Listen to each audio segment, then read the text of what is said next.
हम पढ़ रहे हैं sequence and series of functions. Last lecture में हमने limit of sequence of functions define की थी। हमने कहा ये था कि अगर हमारे पास सीक्वेंस ऑफ फंक्शंस हैं आर के एक सबसेट ई से आर के ऊपर, और अगर हर x के लिए limit n approaches to infinity f n x exist कर रही है, तो हम एक नया फंक्शन f डिफाइन कर लें और उस f का x के ऊपर आंसर क्या हो, सीक्वेंस एफ एन एक्स की लिमिट के इक्वल हो। तो ये जो फंक्शन f हम डिफाइन करते हैं इसको हम कहते हैं ये सीक्वेंस ऑफ फंक्शंस की लिमिट है या पॉइंट वाइज लिमिट है ऑन सेट E। आज हम इस बात में इंटरेस्टेड हैं कि अगर हमारे पास सीक्वेंस ऑफ फंक्शंस में हर मेंबर सीक्वेंस का हर एलिमेंट है वो कंटिन्यूस है, तो क्या जो लिमिट वाला आंसर वाला फंक्शन है वो भी कंटिन्यूस है? क्या अगर सीक्वेंस ऑफ फंक्शंस में से हर फंक्शन का डेरिवेटिव मौजूद है तो क्या लिमिट वाले फंक्शन का भी डेरिवेटिव मौजूद है?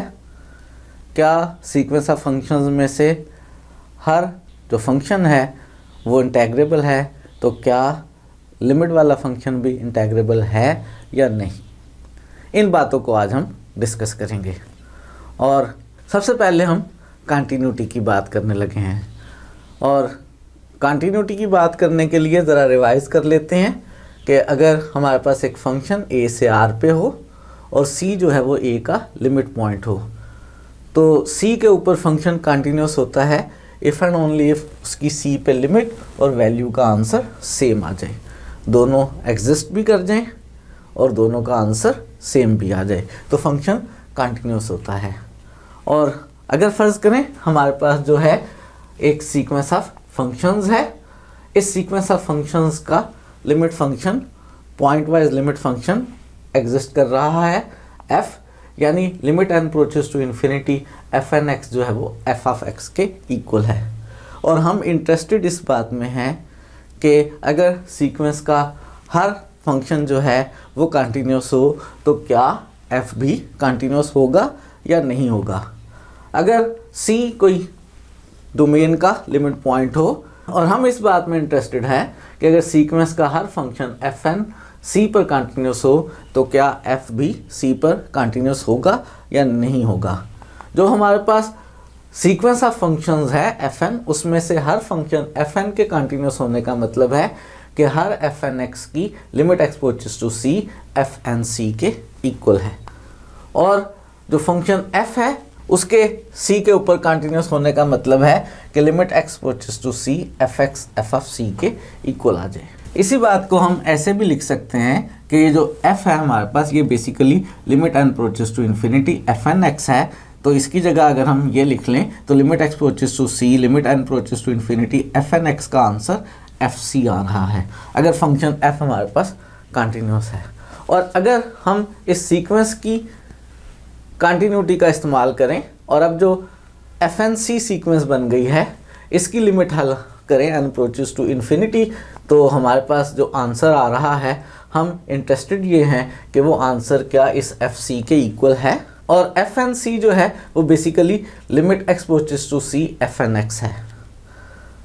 हम इस बात में इंटरेस्टेड हैं कि हमारे पास जो सीक्वेंस एफ एन एक्स है उसकी पहले x approaches to c limit हल करें, बाद में limit n approaches to infinity हल करें, या पहले limit n approaches to infinity हल करें और बाद में limit x approaches to c हल करें, तो आंसर सेम आता है या नहीं आता है। अगर इन दोनों लिमिट्स का आंसर सेम आ गया तो फंक्शन जो है वो हमारा c पर कंटिन्यूस होगा। अगर सीक्वेंस ऑफ फंक्शंस में मौजूद सीक्वेंस का हर फंक्शन fn जो है वो c पर कंटिन्यूस हो, और अगर इन लिमिट्स का आंसर डिफरेंट आ गया तो फिर हमारे पास सीक्वेंस ऑफ फंक्शंस में चाहे हर फंक्शन कंटिन्यूस हो लेकिन उसकी लिमिट वाला फंक्शन जो f है हमारे पास वो कंटिन्यूस नहीं होगा। इसको एक एग्जांपल की मदद से भी देखते हैं, और इस वक्त हम ऐसी एग्जांपल देखना चाहते हैं कि सीक्वेंस ऑफ फंक्शंस में मौजूद हर फंक्शन कंटिन्यूस हो लेकिन उसका लिमिट वाला फंक्शन जो है वो कंटिन्यूस ना हो। और ऐसा उस वक्त होगा जब हम limit n approaches to infinity f n x और बाद में limit x approaches to c हल करें, और पहले limit x approaches to c f n x हल करें और बाद में limit n approaches to infinity हल करें, तो दोनों आंसर्स एक दूसरे से डिफरेंट हो। इसी के लिए हम ये एग्जाम्पल देख रहे हैं। हमने सीक्वेंस ऑफ फंक्शंस ली है, एफ एन एक्स लिया है x power 2n over 1 plus x power 2n। ये फंक्शन हमने तमाम रियल नंबर्स के लिए डिफ़ाइन किए हैं और सीक्वेंस है f1, f2, f3 फंक्शंस हमने सो ऑन डिफ़ाइन किए हैं। क्या इस सीक्वेंस में मौजूद हर फंक्शन कंटिन्यूस है? हमारे पास r का कोई भी एलिमेंट c लें तो वो उसका लिमिट पॉइंट है, और कंटिन्यूटी लिमिट पॉइंट के ऊपर कैसे होती है कि लिमिट और वैल्यू सेम आ जाए।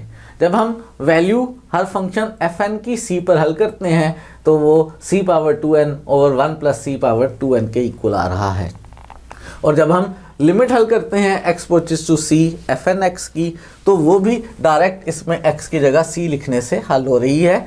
तो ये लिमिट का आंसर देखें और ये वैल्यू का आंसर देखें, दोनों आंसर सेम आए हैं। और इसका क्या मतलब है? इसका मतलब है कि सीक्वेंस में मौजूद हर फंक्शन एफ एन एक्स जो है वो कंटिन्यूस है हर रियल नंबर c के लिए।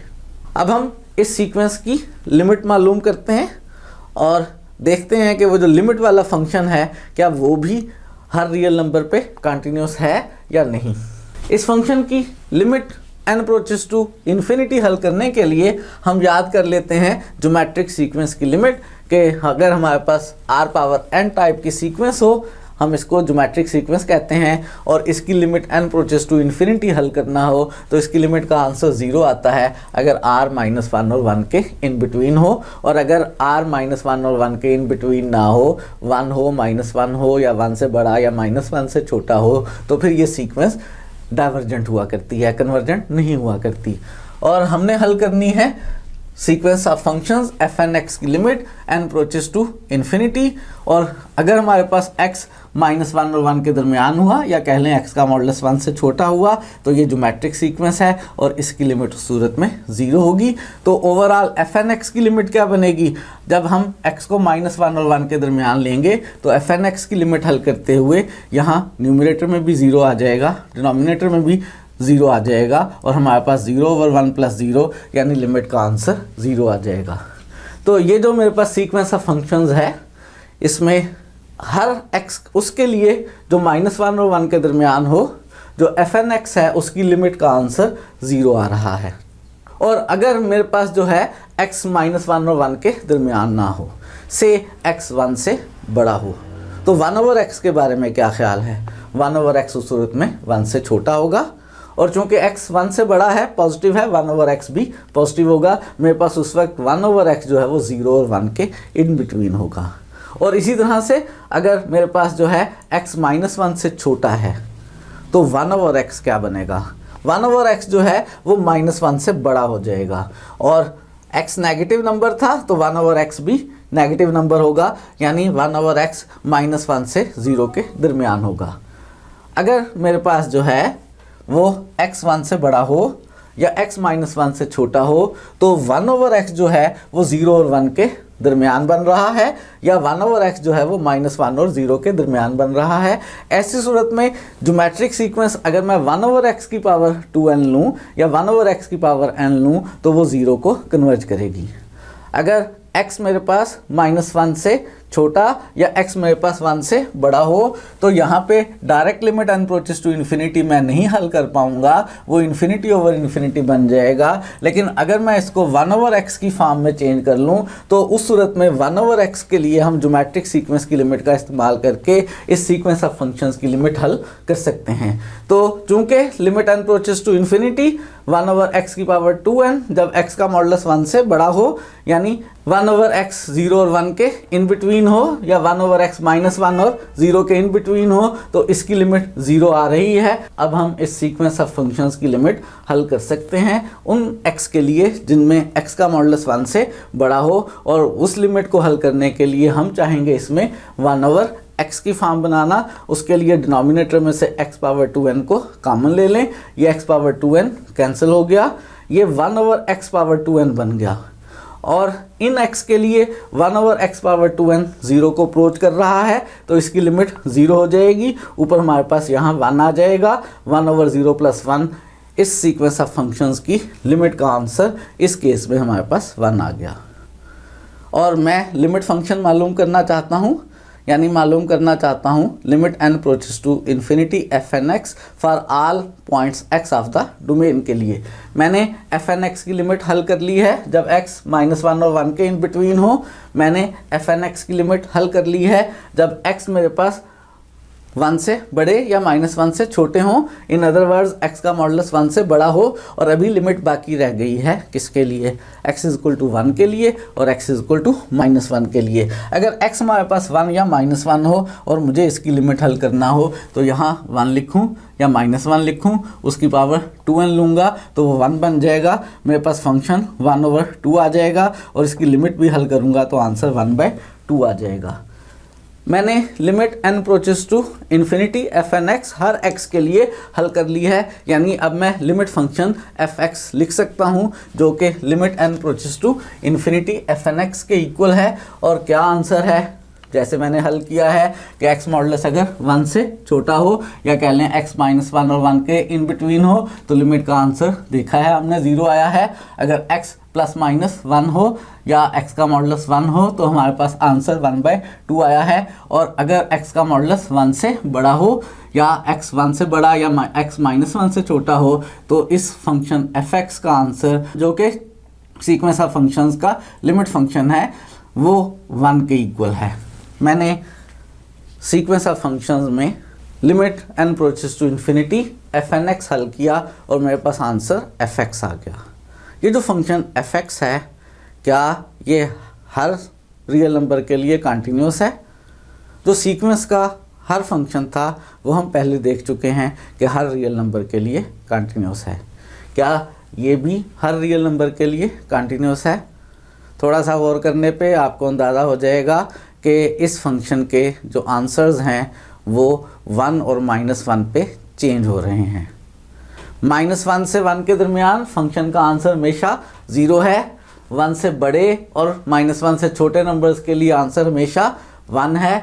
लेकिन 1 पे और -1 पे इसका आंसर 1/2 है। -1 से आगे पीछे जाने पे फंक्शन का आंसर चेंज हो रहा है। 1 से आगे पीछे जाने पे फंक्शन का फार्मूला चेंज हो रहा है। तो 1 और -1 ऐसे दो क्रिटिकल पॉइंट हैं यहाँ पर जिनके ऊपर इसकी लिमिट लेफ़्ट और राइट का आंसर डिफरेंट आ सकता है और हो सकता है इसकी लिमिट एग्जिस्ट ना करे और ये 1 और -1 पे कंटिन्यूस ना हो। -1 और 1 के अलावा ये फंक्शन हमेशा कंटिन्यूस है। दो स्पेशल पॉइंट्स हैं यहाँ पे जिनके ऊपर हम इसकी कंटिन्यूटी डिस्कस करना चाहते हैं।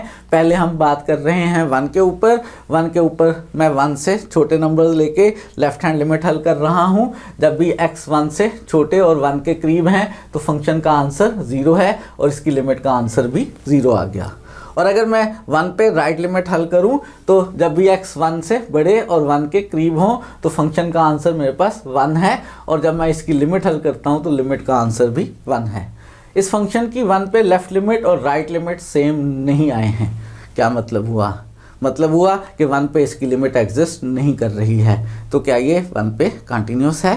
1 हमारी डोमेन का लिमिट पॉइंट है और लिमिट पॉइंट के ऊपर कंटिन्यूटी उस वक्त होती है जब उसकी लिमिट भी हल हो जाए, वैल्यू भी हो और दोनों का आंसर सेम भी हो।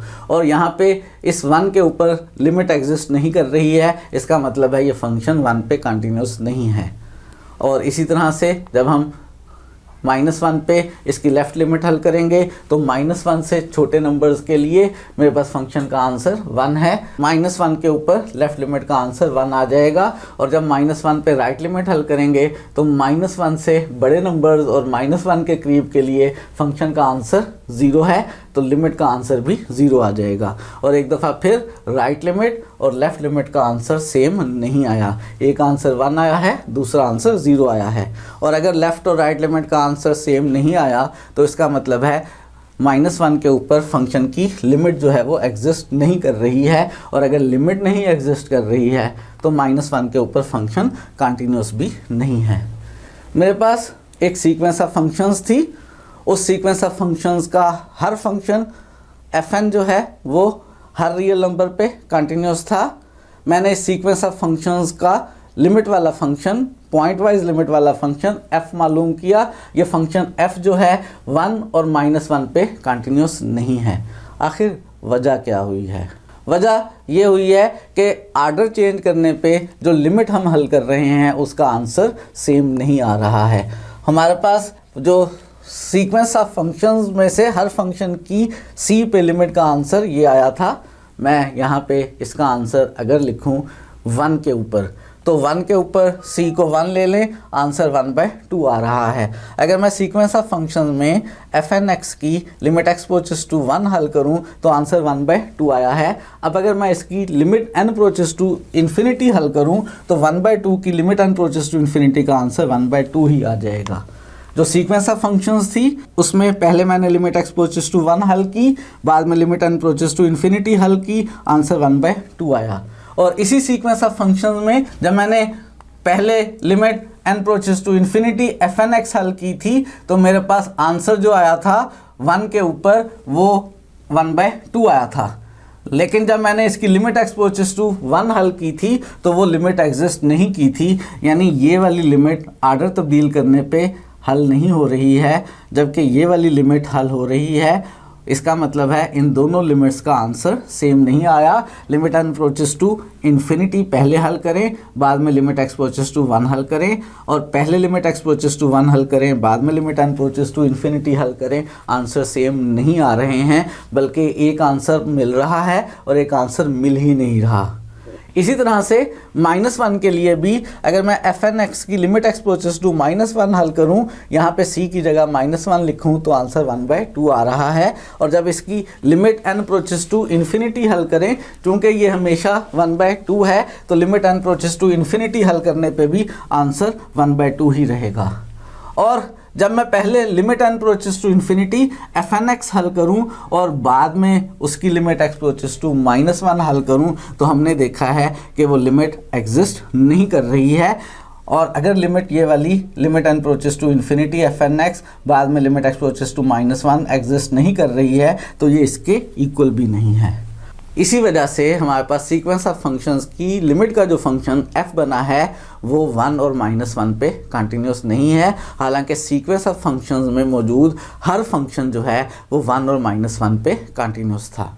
हाँ, यहाँ पे 1 और -1 के अलावा बाकी सारे पॉइंट्स के ऊपर हमारे पास जो सीक्वेंस ऑफ फंक्शंस है उसकी लिमिट वाला फंक्शन भी कंटिन्यूस है, और जो गिवन सीक्वेंस थी उनका भी हर फंक्शन कंटिन्यूस था। और वहाँ पे आप देख सकते हैं कि लिमिट का ऑर्डर चेंज करने पे आंसर सेम आ रहे हैं, इसलिए ऐसा है। तो एक और क्वेश्चन होता है कि अगर हम किसी फंक्शन में 2 वेरिएबल्स मौजूद हों और उसकी लिमिट हल करते हुए ऑर्डर तब्दील कर लें, पहले एक वेरिएबल के रिस्पेक्ट से निकालें और बाद में दूसरे वेरिएबल के रिस्पेक्ट से निकालें, तो क्या आंसर हमेशा सेम आया करता है? जैसा कि हमने यहाँ देखा कि अगर हम पहले limit n approaches to infinity बाद में लिमिट x अप्रोचेस टू 1 हल करें और पहले लिमिट x अप्रोचेस टू 1 और बाद में limit n approaches to infinity हल करें तो आंसर सेम नहीं आया है।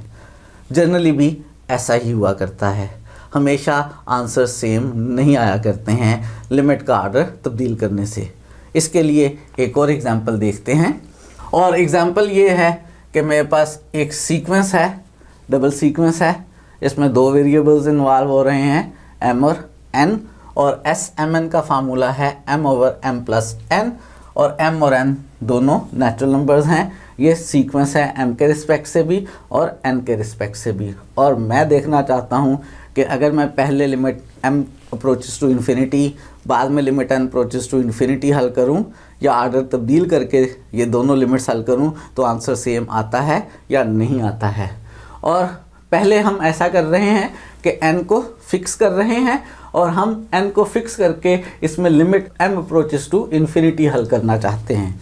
डायरेक्ट लिमिट हल नहीं हो रही है, m की जगह इन्फिनिटी लिखने पे इन्फिनिटी ओवर इन्फिनिटी बन रहा है। तो क्या करेंगे भला? हम ऐसा करेंगे कि नीचे से m को कॉमन ले लेंगे। जब नीचे से m को कॉमन ले लेंगे तो नीचे से m कॉमन लेने के बाद मेरे पास 1 + n/m बनेगा। ये m कैंसिल हो जाएगा। और अब अगर हम इसकी limit m approaches to infinity हल करेंगे तो ये वाले पार्ट की लिमिट 0 आ जाएगी और ओवरऑल लिमिट का आंसर 1 आ जाएगा। मैंने limit m approaches to infinity हल की, आंसर 1 आ गया। अब मैं इसकी limit n approaches to infinity हल करता हूँ और चूंकि इस वक्त मेरे पास फंक्शन में n इन्वॉल्व ही नहीं है तो इसकी लिमिट का आंसर 1 आ गया। मेरे पास एक डबल सीक्वेंस थी, इसमें पहले मैंने limit m approaches to infinity और बाद में limit n approaches to infinity solve की और आंसर 1 आया। और अब मैं करना चाहता हूँ m को फिक्स और limit n approaches to infinity हल करना चाहता हूँ। और नीचे इन्फिनिटी बन रहा है, m तो फिक्स नंबर है, नीचे इन्फिनिटी बन रहा है तो आंसर 0 आ गया। इस लिमिट का आंसर 0 आ गया। और अब मैं इसकी limit m approaches to infinity हल करना चाहता हूँ। अब चूंकि इसमें m मौजूद ही नहीं है तो इस वक्त इसकी लिमिट का आंसर 0 आ गया। तो अगर मैं लिमिट पहले n की अप्रोचेस टू इन्फिनिटी हल करूँ, बाद में m की limit approaches to infinity solve करूँ तो आंसर 0 आ रहा है। और अगर पहले मैं limit m approaches to infinity और बाद में limit n approaches to infinity solve करूँ तो आंसर 1 आ रहा है। यानी आर्डर तब्दील कर देने पे लिमिट का आंसर सेम नहीं आ रहा।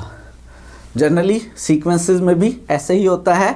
और इससे पहले हमने देखा कि जो सीक्वेंस ऑफ फंक्शंस की लिमिट वाला फंक्शन है वहाँ पे भी आर्डर तब्दील कर देने से लिमिट का आंसर सेम नहीं आया है। गो के सीक्वेंस ऑफ फंक्शंस में मौजूद हर फंक्शन कंटिन्यूस था लेकिन उसकी लिमिट वाला फंक्शन कंटिन्यूस नहीं था। इसी तरह की चंद और एग्जांपल्स देखते हैं जहाँ पे हम देखेंगे ये कि सीक्वेंस ऑफ फंक्शंस में मौजूद हर फंक्शन में एक ख़ास खूबी मौजूद है लेकिन उसकी लिमिट वाले फंक्शन में वो खूबी मौजूद नहीं है। और अब देखने लगे हैं एक ऐसी सीक्वेंस ऑफ फंक्शंस की एग्जांपल जिसमें हर फंक्शन का डेरिवेटिव मौजूद है। और अगर हम इसकी लिमिट हल करते हैं, लिमिट फंक्शन मालूम करते हैं और उसका डेरिवेटिव हल करते हैं और पहले डेरिवेटिव हल करके बाद में लिमिट हल करते हैं तो आंसर सेम नहीं आता है। सीक्वेंस ऑफ फंक्शन में मौजूद हर फंक्शन का डेरिवेटिव मौजूद है। आप पहले उसके डेरिवेटिव्स हल करें, बाद में उसकी लिमिट हल करें। या आप पहले उस सीक्वेंस ऑफ फंक्शंस की लिमिट हल करके उसका लिमिट फंक्शन मालूम करें और बाद में उसका डेरिवेटिव लें तो आंसर सेम नहीं आता है। एक ऐसी एग्जांपल हम देखने लगे हैं।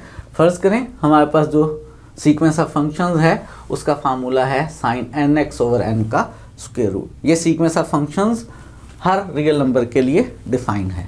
पहले हम हल करते हैं इस सीक्वेंस ऑफ फंक्शंस का लिमिट फंक्शन। उसके लिए हम इस्तेमाल करने लगे हैं स्क्यूज़ या सैंडविच थ्योरम का।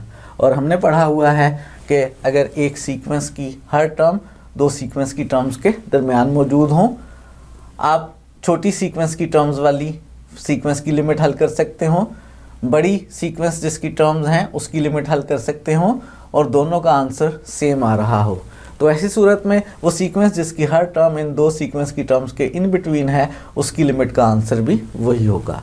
इस थ्योरम का इस्तेमाल करना चाह रहे हैं और हम इस सीक्वेंस ऑफ फंक्शंस की limit n approaches to infinity हल करना चाहते हैं। आपको मालूम होगा कि ये जो साइन x है ये हमेशा -1 और 1 के इन बिटवीन हुआ करता है, तो साइन nx भी -1 और 1 के इन बिटवीन होगा। मुझे लिमिट सॉल्व करना है साइन nx ओवर n के स्क्वायर रूट की। ऐसा करता हूँ, इस पूरी इनइक्वालिटी को 1 ओवर n के स्क्वायर रूट से मल्टीप्लाई कर लेते हैं। Limit n approaches to infinity sine nx over n का स्क्वायर रूट मेरे से डायरेक्ट हल नहीं हो रही है। प्रॉब्लम हो रही है कि x के चेंज होने पे इसकी लिमिट का क्या आंसर होगा। लेकिन अब मैंने साइन nx ओवर n के स्क्वायर रूट को दो सीक्वेंसेस के इन बिटवीन बना लिया है, सैंडविच बना लिया है। जी, मुझे सैंडविच बनाना आता है। तो अब अगर मैं इस बड़ी सीक्वेंस की लिमिट हल करूं और इस छोटी सीक्वेंस की लिमिट हल करूं तो बहुत आसानी से मैं इन दोनों की लिमिट्स हल कर सकता हूं, बल्कि आप भी हल कर सकते हैं और इसकी लिमिट का आंसर 0 आता है। तो बाय स्क्यूज़ थ्योरम ये जो दरमियान में फंक्शन है इसकी लिमिट का आंसर भी 0 आ गया। जो सीक्वेंस ऑफ फंक्शंस है उसकी limit n approaches to infinity मैंने सॉल्व कर ली, उसकी लिमिट का आंसर 0 आ गया। यानी मैंने सीक्वेंस ऑफ फंक्शंस का लिमिट फंक्शन मालूम कर लिया है f(x) और इसका आंसर मेरे पास जो है वो हमेशा 0 है। ये फंक्शन मैंने मालूम कर लिया, इसका मैं डेरिवेटिव भी हल कर सकता हूँ। इसका डेरिवेटिव आंसर 0 आएगा। देखना ये है कि जो सीक्वेंस ऑफ फंक्शंस है इसमें से हर एक का मैं पहले डेरिवेटिव हल करूं और बाद में लिमिट हल करूं तो क्या आंसर आता है। उसके लिए ये जो सीक्वेंस ऑफ फंक्शंस है इसको डिफरेंशिएट करते हैं विद रिस्पेक्ट टू एक्स।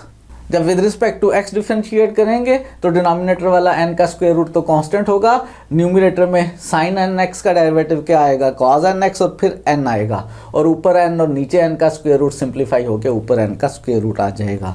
ये मेरे पास fn का डेरिवेटिव आ गया।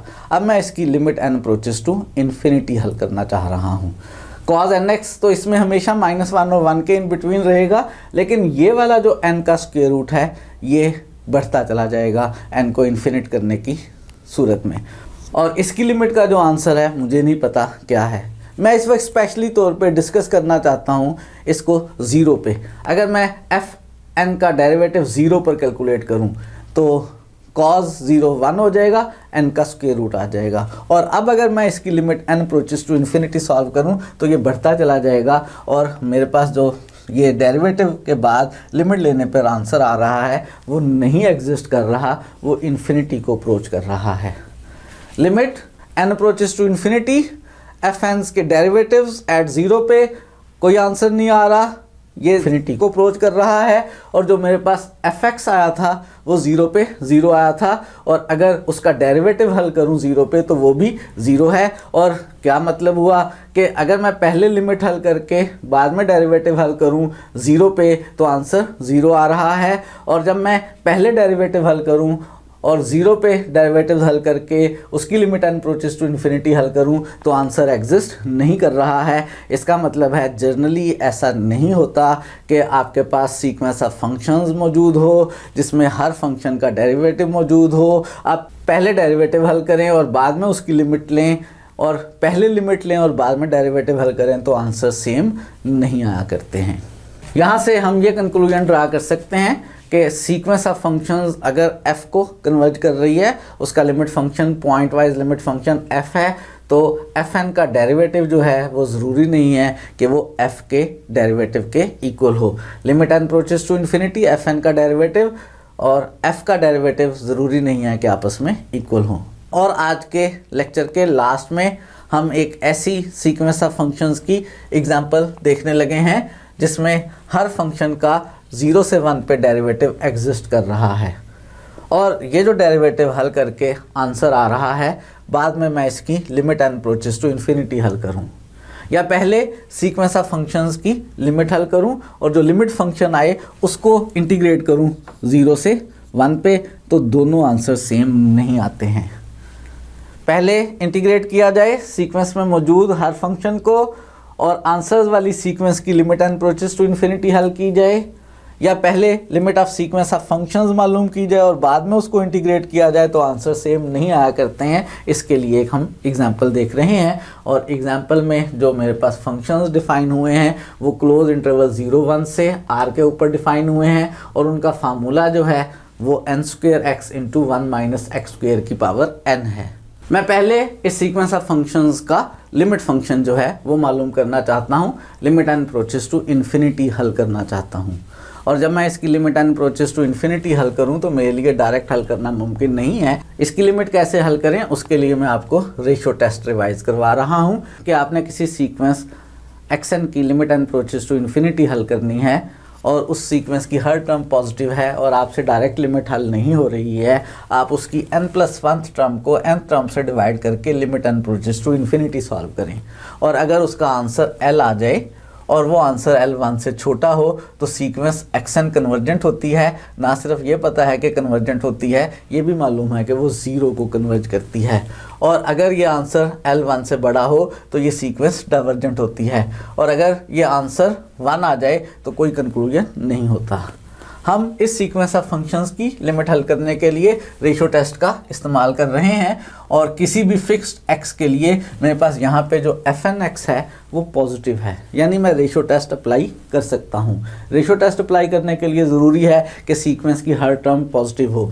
यहाँ पे आप आसानी से देख सकते हैं कि आप 0 से 1 के दरमियान कोई सा भी नंबर लें, 0 को छोड़ दें तो इसका आंसर हमेशा पॉजिटिव आ रहा है। 0 पे इसका आंसर 0 आ रहा है। 0 से बड़े नंबर्स के लिए आंसर पॉजिटिव है। मैं रेशो टेस्ट इस्तेमाल कर रहा हूँ fn+1x ओवर fnx। fn+1 जो है वो बनेगा मेरे पास n+1 का स्क्वायर x और 1 - x स्क्वायर की पावर n+1, और ये नीचे fnx लिख लिया।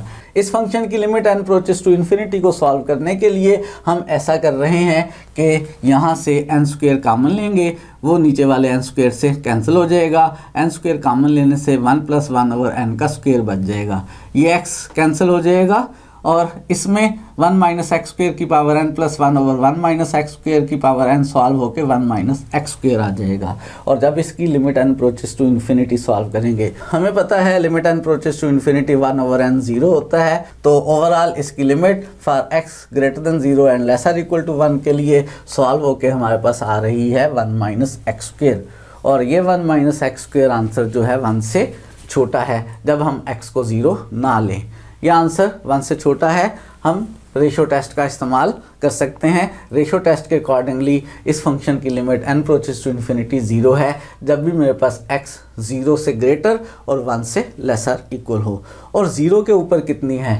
0 के ऊपर तो डायरेक्ट 0 पुट करने से यहाँ पे आंसर 0 बन रहा है, और उस सूरत में भी इसकी limit n approaches to infinity fn0 का आंसर 0 आ रहा है। तो overall limit n approaches to infinity fnx का आंसर जो है वो 0 है। 0 पे डायरेक्ट 0 बना है और आंसर 0 है, तो limit n approaches to infinity fnx का आंसर 0 है तमाम x डोमेन के एलिमेंट्स के लिए। मैंने सीक्वेंस ऑफ फंक्शंस का लिमिट फंक्शन जो है वो मालूम कर लिया है, और मैं ये एग्जांपल ले रहा हूँ इसलिए कि मैं शो कर पाऊँ कि पहले लिमिट लेके इंटीग्रल हल करें और पहले इंटीग्रल हल करके लिमिट हल करें तो आंसर सेम नहीं आया करता है। अब हम हल करने लगे हैं सीक्वेंस ऑफ फंक्शंस में हर एक का इंटीग्रल। 0 से 1 fnx का इंटीग्रल n² इसमें से बाहर ले लेंगे, इसकी इंटीग्रेशन करनी है। कैसे होगी इसकी इंटीग्रेशन? बहुत आसानी के साथ हम इसकी इंटीग्रेशन करने के लिए -2 से मल्टीप्लाई और डिवाइड कर लें तो ये फंक्शन है, ये इसका डेरिवेटिव है और ये इसकी पावर है। फंक्शन है, पावर है, साथ में डेरिवेटिव मौजूद है, तो इंटीग्रेशन कैसे होगी? इंटीग्रेशन होगी कि पावर को एक बढ़ा लिया जाए और उससे डिवाइड कर लिया जाए और इंटीग्रेशन की लिमिट्स 0 से 1। अब लिमिट्स पुट करते हैं, x की जगह 1 पुट करेंगे तो 1 - 1 मेरे पास 0 बन जाएगा, और x की जगह 0 पुट करेंगे तो 1 ओवर n+1 आ जाएगा। और इसको सिंप्लीफाई कर लेते हैं तो माइनस माइनस प्लस हो गया, n² ओवर 2 × n+1 बन गया। अप्रोचेस टू इन्फिनिटी सॉल्व करते हैं तो आप आसानी से देख सकते हैं कि ऊपर n की पावर ज़्यादा है, नीचे कम है, इसलिए इसकी लिमिट का आंसर इन्फिनिटी आएगा। मेरे पास एक सीक्वेंस ऑफ फंक्शंस मौजूद थी, उस सीक्वेंस ऑफ फंक्शंस में हर फंक्शन इंटेग्रेबल था। मैंने हर फंक्शन को इंटीग्रेट किया और उसकी लिमिट हल की और उसकी लिमिट का आंसर नहीं आ रहा। मैंने इसी सीक्वेंस ऑफ फंक्शंस का लिमिट फंक्शन मालूम किया है, और इस लिमिट फंक्शन का अगर हम इंटीग्रल मालूम करें, क्योंकि ये 0 है तो इसके इंटीग्रल का आंसर भी 0 आ जाएगा। लिमिट फंक्शन का इंटीग्रल मौजूद है, जबकि सीक्वेंस ऑफ फंक्शंस में मौजूद हर फंक्शन का इंटीग्रल तो मौजूद है, लेकिन इंटीग्रल के बाद उसकी लिमिट का आंसर मौजूद नहीं है। आपके पास ऐसी एग्जांपल्स हैं जिनमें सीक्वेंस ऑफ फंक्शंस में मौजूद हर फंक्शन का इंटीग्रल मौजूद है, सीक्वेंस ऑफ फंक्शंस का लिमिट फंक्शन मौजूद है, लेकिन लिमिट फंक्शन के इंटीग्रल का आंसर और इंटीग्रल्स की मदद से जो सीक्वेंस बन रही है उसकी लिमिट का आंसर सेम नहीं आ रहा है। ये सारी गड़बड़ जो अभी तक हमने देखी है कंटिन्यूटी के केस में, डेरिवेटिव के केस में और इंटीग्रल के केस में, ये सारी गड़बड़ हमारी डिफ़ाइन की गई डेफिनेशन की वजह से है। हमने जो सीक्वेंस ऑफ फंक्शंस की लिमिट डिफ़ाइन की है, वो लिमिट डिफ़ाइन करने का तरीका इतना एक्यूरेट नहीं है कि जो प्रॉपर्टीज़ सीक्वेंस ऑफ फंक्शन में मौजूद हर फंक्शन में मौजूद हों, वो प्रॉपर्टीज़ हमारे पास लिमिट वाले फंक्शन में भी मौजूद हों। नेक्स्ट लेक्चर में हम सीक्वेंस ऑफ फंक्शंस की लिमिट डिफाइन करेंगे एक नए तरीके से। इस तरह से डिफाइन करेंगे कि जो लिमिट ऑफ फंक्शंस की लिमिट वाला फंक्शन है उसके अंदर भी वही प्रॉपर्टीज़ मौजूद हैं जो प्रॉपर्टीज़ हमारे पास गिवन सीक्वेंस के हर फंक्शन में मौजूद हैं। आज के लिए इतना ही रखते हैं, मज़ीद चीज़ें नेक्स्ट लेक्चर्स में।